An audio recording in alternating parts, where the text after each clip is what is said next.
Sebelum menonton, jangan lupa like, subscribe, dan tekan tombol lonceng. Selamat menyaksikan.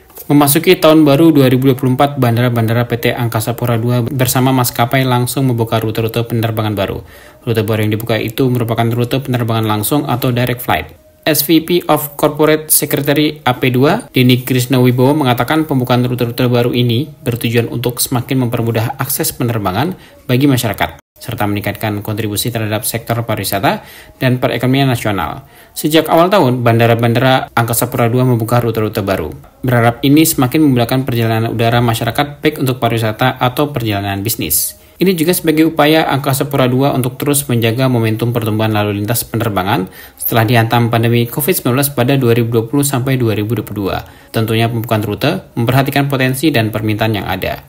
Berdasarkan data per 21 Januari 2024, Denny Krisnawibowo mengatakan, pada Januari sampai dengan Februari 2024 terdapat 5 bandara Angkasa Pura II yang membuka rute penerbangan baru.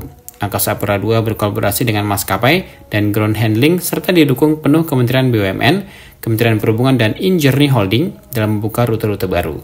Berikut bandara Angkasa Pura II yang membuka rute baru penerbangan langsung pada Januari sampai Februari 2024 berdasarkan data per 21 Januari. Bandara Kuala Namu bersama maskapai Qatar Airways membuka rute penerbangan Medan Doha mulai 15 Januari 2024. Rute ini dioperasikan Qatar Airways sebanyak 3 kali seminggu menggunakan pesawat berbadan lebar Boeing 787 atau dikenal juga dengan Dreamliner. Bandara Kuala Namu sendiri dikelola oleh PT Angkasa Pura Aviasi yang merupakan bagian dari Angkasa Pura II. Direktur Operasi Angkasa Pura Aviasi Herianto Wibowo mengatakan pembukaan rute Medan Doha dan sebaliknya ini merupakan upaya Bandara Kuala Namu untuk menjadi bandara hub. Penumpang pesawat atau wisatawan dari Doha dapat berwisata di Sumatera Utara serta destinasi-destinasi wisata di Indonesia lainnya melalui Bandara Kuala Namu.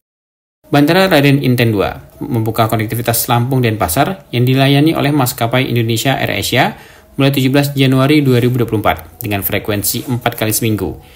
Eksekutif General Manager Bandara Raden Inten II, Untung Basuki mengatakan rute baru ini mengkoneksikan 2 destinasi wisata di Indonesia yang sudah terkenal dengan keindahan pantainya. Harapannya rute antara 2 destinasi wisata ini, yakni Lampung dan Pasar, akan turut semakin menggairahkan pariwisata nasional. Bandara Soekarno-Hatta akan membuka rute penerbangan baru, yakni Jakarta Kota Kinabalu, Malaysia pada 6 Februari 2024 oleh Indonesia AirAsia, dan rute Jakarta Nanning, Tiongkok oleh Sichuan Airlines pada Januari atau Februari 2024. Eksekutif General Manager Bandara Soekarno-Hatta Dwi Ananda mengatakan, pembukaan 2 rute baru akan semakin mendorong pemulihan lalu lintas penerbangan internasional. Sebagai bandara tersibuk di Indonesia, Bandara Soekarno-Hatta berupaya untuk terus meningkatkan kontribusi dalam mengakselerasi pertumbuhan pariwisata dan perekonomian nasional melalui konektivitas penerbangan. Bandara Minangkabau dan maskapai Lion Air membuka rute Padang-Surabaya mulai 18 Januari 2024. Kemudian Super Airjet membuka rute penerbangan Padang-Medan mulai 24 Januari 2024. Harapannya pembukaan rute-rute ini semakin memberikan kemudahan perjalanan udara bagi masyarakat Sumatera Barat, begitupun bagi masyarakat yang ingin ke Sumatera Barat. Bandara Sultan Syarif Qasim II bersama maskapai Lion Air membuka rute penerbangan Pekanbaru Surabaya mulai 13 Januari 2024. IJM Bandara Sultan Syarif Qasim II Radityo Ari Purwoko mengatakan rute Pekanbaru Surabaya merupakan rute yang sebelumnya pernah ditutup dampak dari pandemi COVID-19. Rute Pekanbaru Surabaya kembali diaktifkan pada Januari 2024, menandakan pemulihan lalu lintas penerbangan di Bandara Sultan Syarif Qasim II berjalan dengan baik. Adapun bandara-bandara Angkasa Pura II lainnya juga akan membuka rute-rute baru serta menambah frekuensi penerbangan di rute existing untuk semakin mempermudah akses penerbangan bagi masyarakat. Rute-rute baru lainnya di Bandara Angkasa Pura II akan diinformasikan secara berkala. Angkasa Pura II berharap pada tahun ini dapat meningkatkan kontribusi pada sektor pariwisata dan perekonomian nasional. Tim Eljan Media melaporkan.